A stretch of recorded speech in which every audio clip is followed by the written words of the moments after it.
Hey folks, good afternoon. This is Clay with Clay's AC and Auto Repair and Clay Motion here in Grand Rapids, Michigan, and this is the Clay Way. If this video is helpful, please consider subscribing, clicking the notifications, sharing my videos, and sending me them sweet old thumbs up.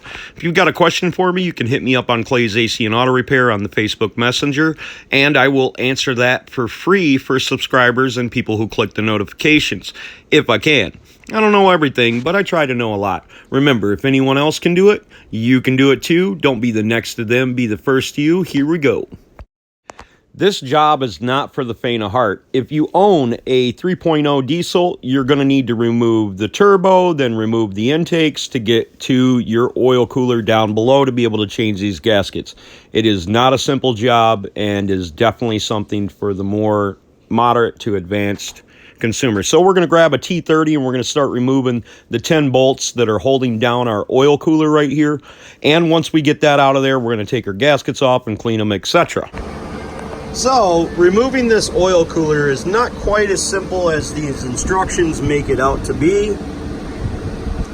but hopefully I can get a good shot so you guys can screenshot this and print it.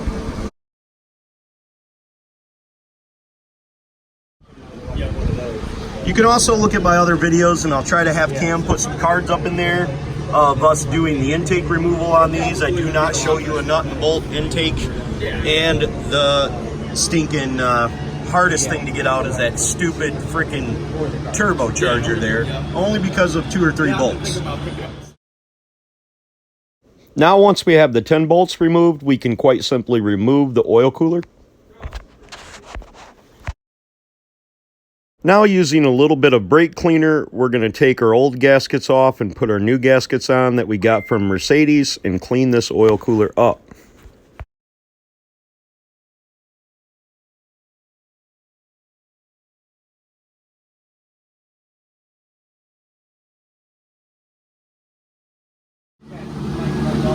So it's real important to change these gaskets because, as you can tell, there's a pretty big difference in the thickness. We don't need any glue or anything, we just need to push the little tab corners down so the gasket will stay inside there as we flip it upside down.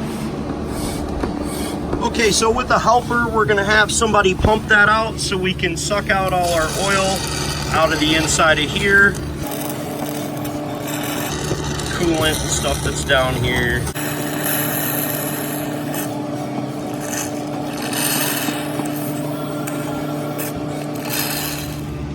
Okay, so now we're going to take some brake cleaner, spray it down there, and once we get it all cleaned up down there, we'll go ahead and go back through and suck all our brake cleaner out. But we want to make sure these surfaces are very clean when we go to put everything back down so everything seals properly. Okay, so now we've got that cleaned off. We're primarily concerned with the surface mounting areas right in there and right in there. Okay, what I don't want during installation is for my gaskets to fall out, so I'm just going to give it a little wobble like that, and then I'm going to be really careful when I insert this back inside there not to brush it up against any of these lines, electrical lines, to knock the gaskets out of place. Okay, so now we've got our oil cooler back in there, seated down. We're going to need to put it back in our T30 bolts. There was 10 of them, like I said. And we're good to go to start cleaning out our intakes and stuff like that.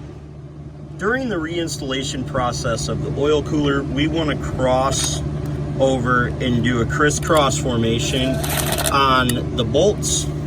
1, 2, 3, 4,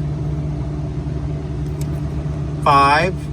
You're basically working like a circle, making yourself longer and longer. Hopefully the video was helpful. You guys will give me a like, subscribe, and click the notifications, share my videos with your other friends. I greatly appreciate y'all. Remember, if anyone else can do it, you can do it too. If you got a question for me, hit me up at Clay's AC and Auto Repair on the Facebook Messenger. I answer them for subscribers for free. God bless and have the best of days. Don't be the next to them, be the first to you. And if anyone else can do it, you can do it.